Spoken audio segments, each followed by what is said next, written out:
What's the purpose of the tribulation? It's twofold.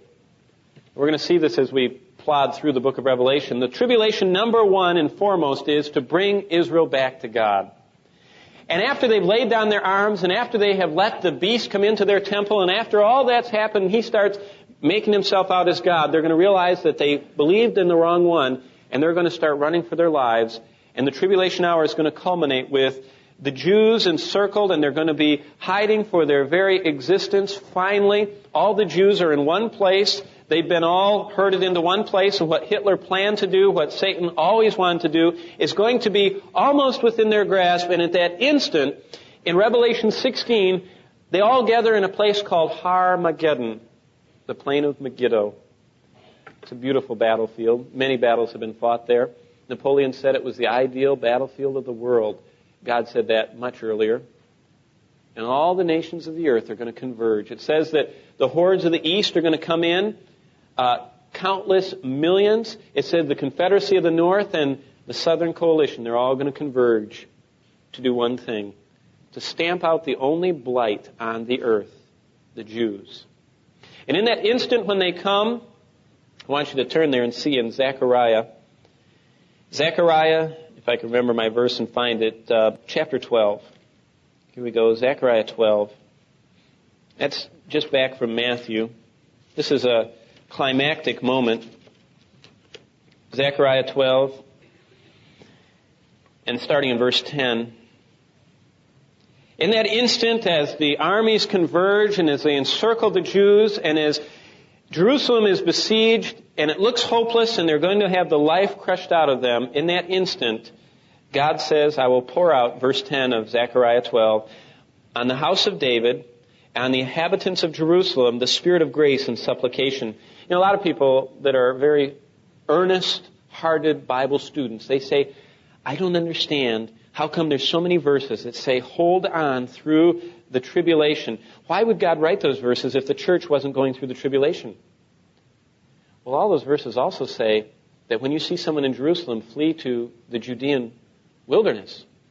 And I don't live in Jerusalem, and I don't ever plan on living in Jerusalem, and this church will never be in Jerusalem.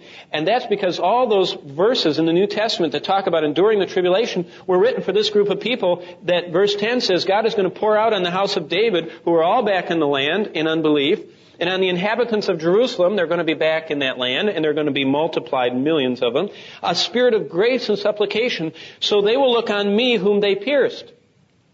My sins pierced Christ, but I didn't. The Jewish people did. They said, on us and on our children be the blood of this man. They said, kill him. The Jews, as well as my sin, were responsible. That doesn't mean we should kill the Jews like Luther was in favor of. It doesn't mean we should exterminate them like Calvin didn't have much use for the Jews, and neither did Savonarola or Zwingli or any of those people in church history. It doesn't mean we should hate them and call them Christ killers like Protestantism has done and Catholicism for 2,000 years. It just means the simple fact that the one that they pierced, they're going to look on, and they will mourn for him as one mourns for an only son, and they will weep bitterly over him like the bitter weeping over the firstborn. Now quickly go to chapter 19 of Revelation. And this climactic event of Armageddon is going to trigger the second return of Jesus Christ. Christ came once, secretly. He's going to come the second time, and every eye will see him. Recently, the Jacksonville Sentinel, or whatever their paper is called in Jacksonville, announced something which I thought was very interesting.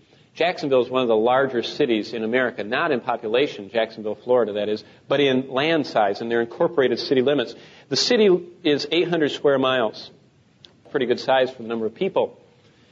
Well, they recently calculated that if every single human being on earth was standing in a generous 2-foot by 2-foot square, that would mean you each have 4 square feet, which means no one would be touching you, that you could fit every single one of the 5 billion people on earth inside the city limits of Jacksonville.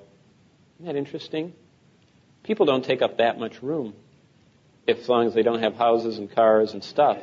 Just people.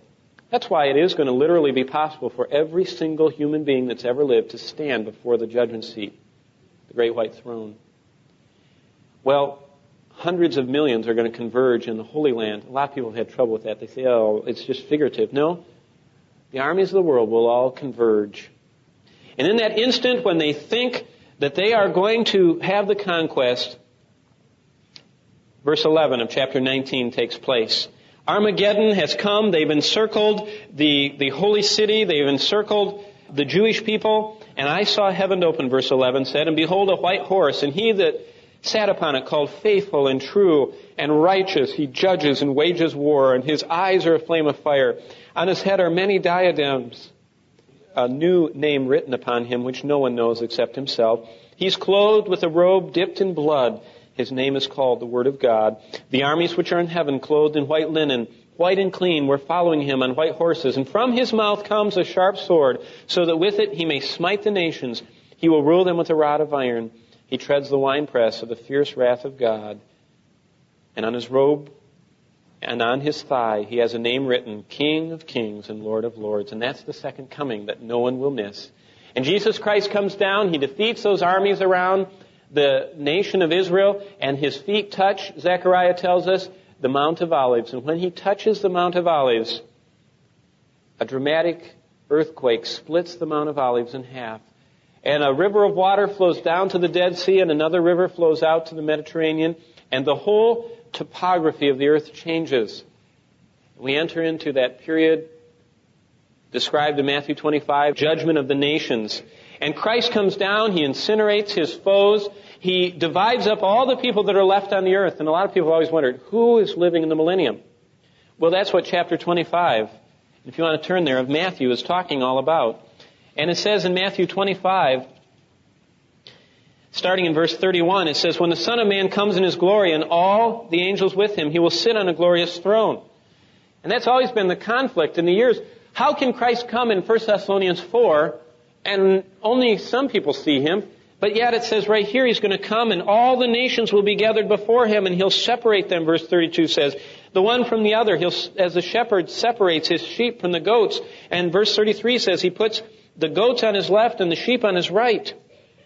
And the king will say to those on his right, come, you who are blessed of my Father, inherit the kingdom prepared for you from the foundation of the world.